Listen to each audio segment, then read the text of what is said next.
How's it going, everyone? Joe from Ascent Fab here. Happy Fabrication Friday. Today is going to be a little bit of a different Fabrication Friday because today we are getting back to my roots of my physics bachelor's degree. Today we're going to be doing a proof, a mathematical and physics materials composition proof.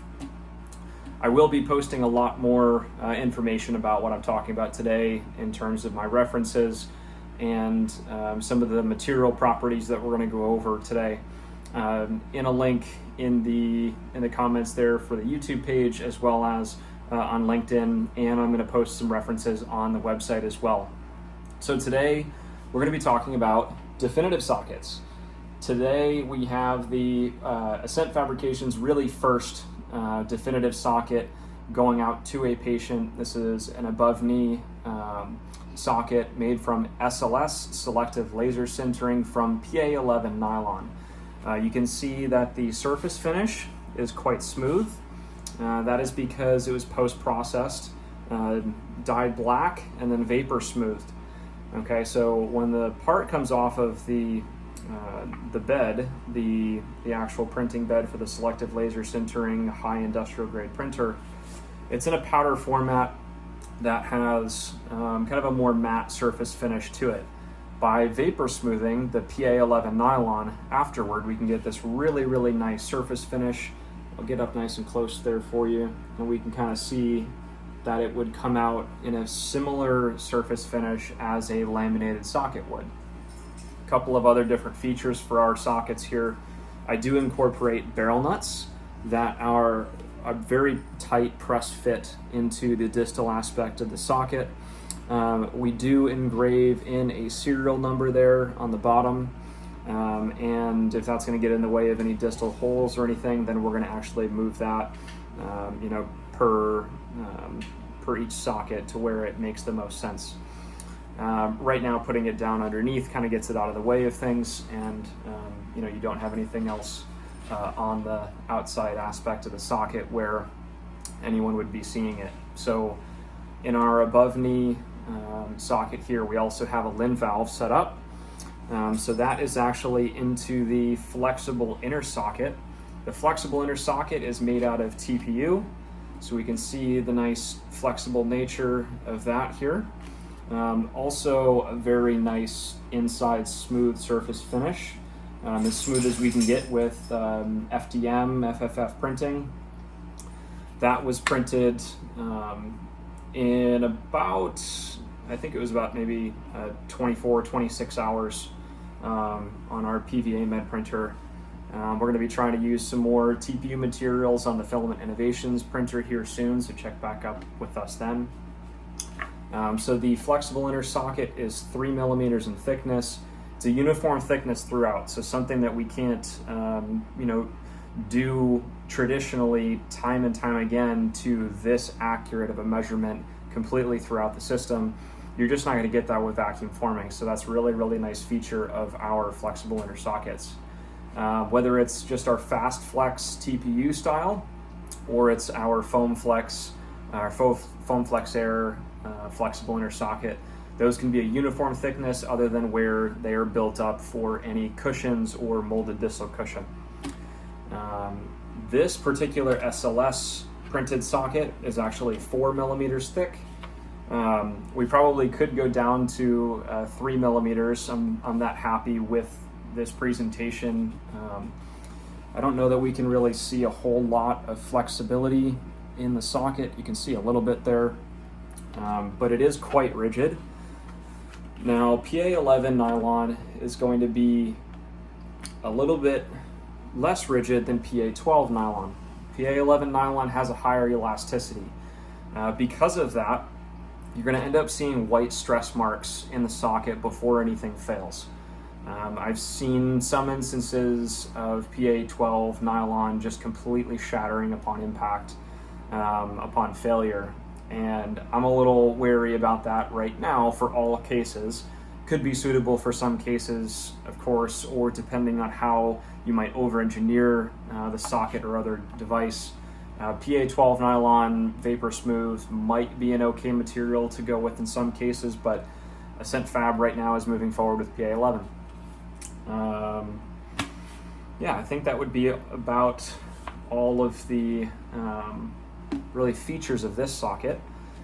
We can do a multitude of different colors for the flexible inner as well as the rigid frame. We could etch something into the surface, which would look quite nice, just kind of embossed into it. So we can get some level of personalization and customization into your definitive socket. For our physics background and argument's sake today, we're going to be talking about why we should be coding the ultralight material L code for prosthetic definitive sockets that are 3D printed via HPMJF, SLS, selective laser sintering, those particular forms of printing, because we're a little bit further along in that process now with some other people in the field who have shown that these sockets can last up to 3 years. We have seen some instances of some clinicians offering up their results of these sockets that are 3 years plus in the wear time. So that's been really, really nice to see some longevity from this type of industrial 3D printing actually do well in terms of the overall, life cycle of the socket.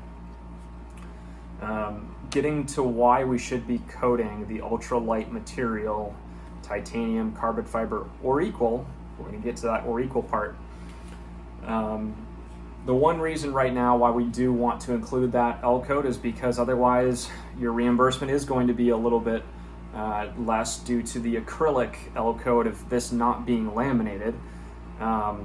That's going to be off the shelf as of now, and until we do some work with a few other people in the field to maybe get some different L codes for specifically 3D printed devices or a digital workflow in general, we're going to be arguing the use case for the ultralight material. So getting into PA11 itself, okay? When we talk about ultralight, what's the definition of ultralight, right?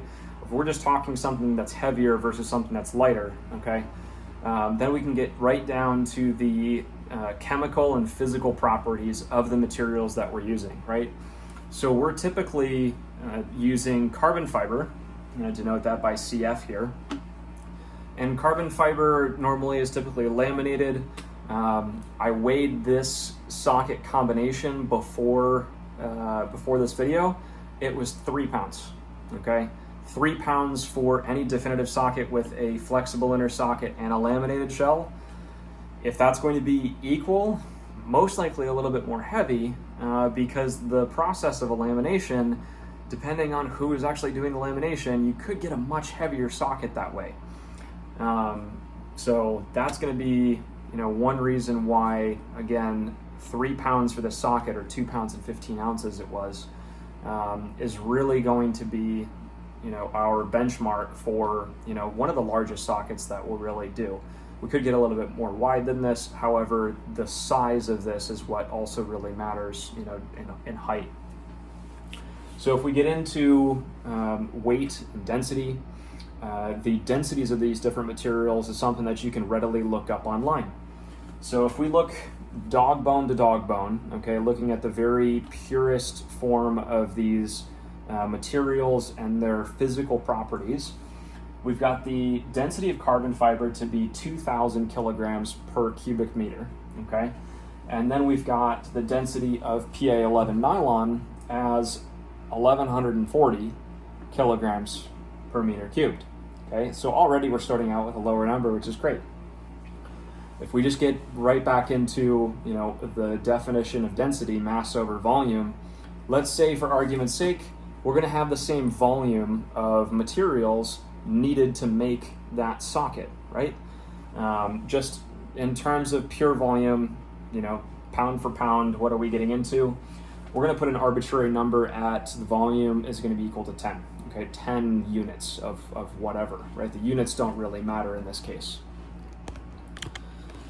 Getting on into looking for the mass of carbon fiber then, if we just do the simple equation by density times volume, we're going to be looking at this 2,000 kilograms per cubic meter multiplied by 10. And so we're just up to 20,000. of our units, right? Because we've got some arbitrary units in there, so we'll just call it 20,000 units. We do the same thing for PA11 nylon, looking to get the mass, density times volume, going in at 1140 times 10 is 11,400, all right? So we're arguing right here that, again, dog bone for dog bone, all right, the same amount of volume of that specific material, the carbon fiber mass is going to be greater than the PA11 nylon mass, okay? That's a very key feature here to understand, that PA11 nylon is less dense, it weighs less, okay? So if we're looking for an ultra lightweight or ultra light material, there's your one reasoning right there. It physically will weigh less than the same volume of carbon fiber will for that same socket. So again, if weight is equal to mass times gravity, okay, the actual definition of weight, then PA11 nylon has a smaller mass, so then PA11 nylon has a smaller weight, okay? This is our mathematical proof, right? So if we want to have the insurance companies on board with what we are coding, if anybody has any questions or concerns about this process, please reach out to me. I'd be more than happy to outline this in a little bit more scientific detail with some papers to back that up and my sources for these numbers. And we can give that as justification for the specific L code. So I'll be providing some of those papers and scientific articles and other information on our website, through LinkedIn post, and possibly here in the comments as well through YouTube. So again, PA11 nylon having a smaller weight, I don't see why we can't code the ultralight material code, all right? For, again, talking about specific L codes, we're at L5940, L5950, all right? This is going off of the 2020 AOPA Quick Coder. So in addition, endoskeletal system, below knee or above knee, ultralight material, titanium, carbon fiber, or equal, okay? This is even lighter, scientifically, pound for pound, volume for volume, than carbon fiber would be for this exact same socket. That's my reasoning for coding the ultralight L code, and I would love to speak with any clinicians out there that might think otherwise, or would love to dive a little bit deeper into this with me. So give us a shout if you want to talk more about why I believe that PA11 nylon should be coded with the ultralight material L code. So PA11 nylon is just one of the other materials that we print with, right? We also print with polypropylene and Filament Innovations CPX material, which, by the way, we just got that up on our Filament Innovations Kratos printer over the last few days. Those sockets are crazy strong. I really tried to beat the heck out of the couple AK sockets that I was making, and it's incredibly strong. So we're going to be doing a little bit more testing with that, mechanical testing and clinical testing here with some of our clinical partners over the next couple weeks. And if you're interested in trying out the CPX material, let me know. The CPX material is going to be a little bit more stiff than our polypropylene from PP Print. Could be a couple different reasons why you might want a stiffer material versus a little bit more of a flexible material. Maybe just patient preference or clinician preference. We can definitely accommodate both. I have no reservations whatsoever that both are going to be, at the very least, an FDM FFF printed preparatory socket for Ascent fabrication for at least 6 months use. When we have some patients that go past 6 months, we'll certainly update you and include that data going forward in some case studies and some white papers that will come out hopefully later on this year, if not early next year. So CPX and polypropylene. Now, if we can get into utilizing the same L coding system, polypropylene and CPX both have a lower density than PA11. Both of them. They're at 900 kilograms per cubic meter. Okay, so if they have an even less density, they're going to weigh less for this exact same socket. whether it's selective laser sintering, whether it's FDM, utilizing CPX and or polypropylene are going to be lighter sockets. Pound for pound should include the ultralight material L code, okay? So we're going to be doing, again, a lot more testing with the Filament Innovations printers for more definitive style sockets. So get in touch with us today to learn more about how you can test that out. We do have some silicone liners, custom cushion silicone liners at the moment that we will be finishing up our case study with at the end of August. And I'll be coming out with a little bit of information on our findings from that. And at the end of August, maybe early September, we will be fully providing those liners for sale through Ascent Fabrication. Right now they are colored Ascent Fab Blue. We could offer different colors in the future. We do have a wide array of opportunities to use different colors, so we might get into that for a little bit of personalization aspect. But looking at what is currently available today, and possibly the little bird in my ear saying that Evolution is no longer offering custom liners, this might be a good opportunity to test a few with us to see whether or not you're going to want to use some of these liners in the future. So between now and the end of August, if you're interested in testing out one of these liners, we can certainly accommodate that. We are still in the research and design phase for it, research and development, so just understand that for us. But come the end of August into early September, we're going to be rolling this out as an awesome new product for Ascent Fab. So definitely get in touch with us today, guys, if you're going to look for a new custom liner in silicone solution for your patients, okay? So again, Joe Fairley, a little bit shorter presentation today, but I really wanted to put this in front of you guys and show us our new definitive socket that's going out to our first patient today. So thanks a lot, guys. Happy Fabrication Friday, and have a good weekend. Thanks.